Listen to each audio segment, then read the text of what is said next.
ഇന്ന് തന്നെ ഡൗൺലോഡ് ചെയ്യൂ. കാണൂ നിങ്ങളുടെ ഫേവറേറ്റ് ഷോസ്. ഈ സമയത്ത് മാഡത്തെ ഇവിടെ എത്തിച്ചത് ദൈവമാണ്. സാറ് പഴയതുപോലെ തിരിച്ചു വരും.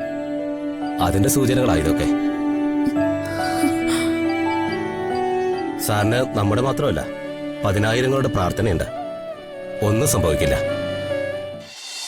അമ്മയുടെ സാമീപ്യം സാറിന് അത്യാവശ്യമാണ്. എന്തൊക്കെയായാലും ഞാനിപ്പോ ഒരു അന്യല്ലേ മോനെ. ഞങ്ങള് തമ്മിൽ എന്നേ പിരിഞ്ഞവരാ. അമ്മേ, പിരിഞ്ഞവരാണെങ്കിൽ അച്ഛനെ തിരക്കി അമ്മ വരൂ. ഇങ്ങനെ ഇവിടെ നിന്ന് വിഷമിക്കൂ. എല്ലാവരെക്കാളും ഉപരി സാറിനെ അമ്മ ഇപ്പോഴും സ്നേഹിക്കുന്നത് കൊണ്ടല്ലേ അമ്മ ഓടിപ്പടഞ്ഞ് ഇപ്പൊ ഇവിടേക്ക് വന്നത്. അകത്ത് കിടക്കുന്ന അച്ഛന്റെ മകളാ ഞാൻ. എന്നെ പ്രസവിച്ചത് എന്റെ അമ്മ. അച്ഛന്റെ തെറ്റിദ്ധാരണ കൊണ്ട് നിങ്ങൾ പിരിഞ്ഞു. പക്ഷെ നിങ്ങൾ രണ്ടുപേരും വേറെ വിവാഹം കഴിച്ചിട്ടില്ല. അമ്മയ്ക്കിപ്പോഴും അച്ഛൻ ദൈവമാണ്. എന്തിനാ അമ്മ അമ്മയുടെ ദൈവത്തിന്റെ മുന്നിൽ നിന്ന് മാറി നിൽക്കുന്ന?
കണ്ണൂർക്ക്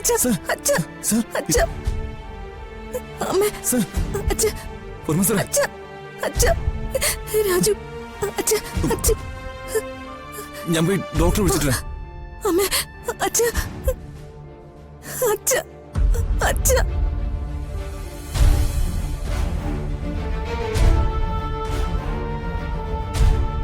അച്ഛ മോളെ ഒന്ന് മാറിക്കേ. അച്ഛൻ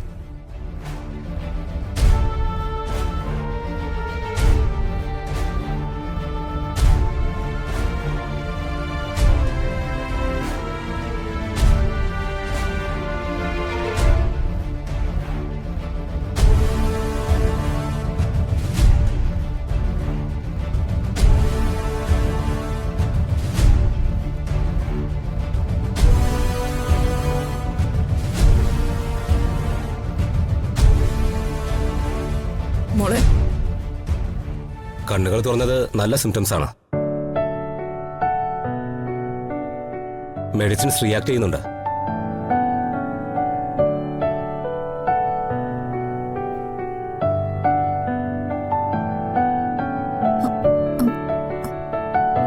ഡോക്ടർ, ഇതെന്റെ അമ്മയാ.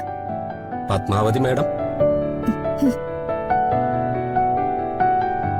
അമ്മയും അച്ഛനും തമ്മില് ഒന്നും പറയണ്ട, എനിക്കെല്ലാം അറിയാം.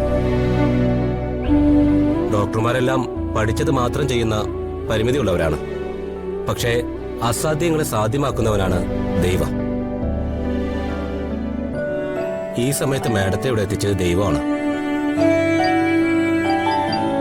സാറ് പഴയതുപോലെ തിരിച്ചു വരും.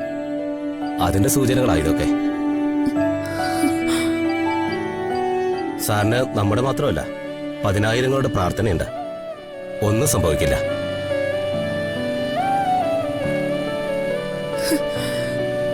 ദൈവമേ,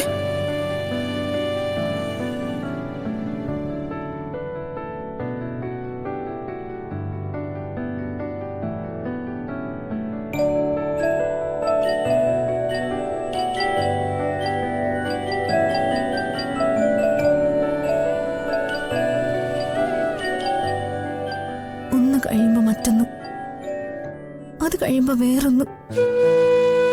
നമുക്ക് ദുരിതങ്ങളും ദുഃഖങ്ങളും ആണല്ലോ എപ്പോഴും രാജു. ഞാനും ഇത് തന്നെ പല പ്രാവശ്യം ആലോചിച്ചിട്ടുണ്ട്. എന്ത് ചെയ്യാൻ പറ്റും? എന്നെങ്കിലും ഇതൊക്കെ മാറുമെന്ന് സമാധാനിക്കല്ലേ നിവൃത്തിയുള്ളൂ. എനിക്ക് അച്ഛന്റെ ഈ കിടപ്പ് കാണാൻ പറ്റുന്നില്ല. രാജു, നമുക്ക് വേറെ ഏതെങ്കിലും നല്ല ഹോസ്പിറ്റലിൽ കൊണ്ടുപോയാലോ? എന്തിനാ? ഇവിടെ തന്നെ എത്ര ഡോക്ടർമാരാ സാറിനെ നോക്കുന്ന? Physician, neuro surgeon, orthopaedics, neurologist, cardiologist, ENT. ഇതിൽ കൂടുതൽ ട്രീറ്റ്മെന്റ് ഒന്നും മറ്റെങ്ങും കിട്ടില്ല ഋതു. ഇത് പതുക്കെ മാറുന്ന മെയിൻ ഡോക്ടർ പറയുന്ന. അങ്ങനെയാണെങ്കിൽ ഇവിടെ ഇങ്ങനെ കിടത്താതെ നമുക്ക് വീട്ടിലേക്ക് കൊണ്ടുപോയാലോ? നാളെ ആവട്ടെ, നമുക്ക് ഡോക്ടറോട് സംസാരിക്കാം.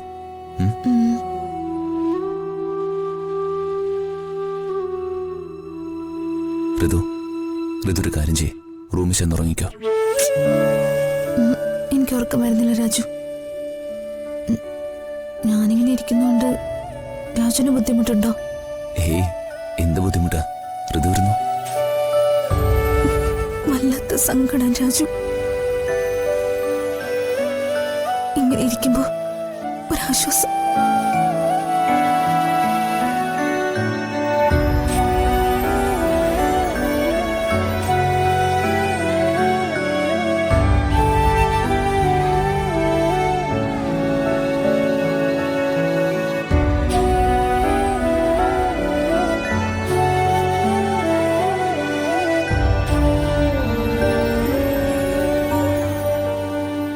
വർമ്മ സാറ് കണ്ണു തുറന്നു എന്നുള്ളത് ജീവൻ അപായമില്ല എന്നതിന്റെ സൂചനയാണ്.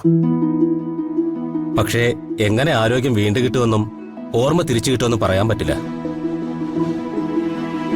നമ്മുടെ ശരീരം പ്രവർത്തിക്കുന്നത് നെർവസ് സിസ്റ്റം വഴിയാണ്. ഇതിൽ തലച്ചോറാണ് സെൻട്രൽ പ്രോസസിംഗ് യൂണിറ്റ്. വർമ്മ സാറിന് തലയിലാണ് ആഘാതം. ശരീരത്തിലുള്ള എല്ലാ സിസ്റ്റവും കൃത്യമായി പ്രവർത്തിച്ചു തുടങ്ങിയോ എന്ന കാര്യത്തിൽ ഡൗട്ടുണ്ട്. ഞാൻ വിഷമിപ്പിക്കാൻ വേണ്ടി പറയുന്നല്ല കേട്ടോ. യാഥാർത്ഥ്യങ്ങൾ നമ്മൾ മനസ്സിലാക്കിയല്ലേ പറ്റൂ.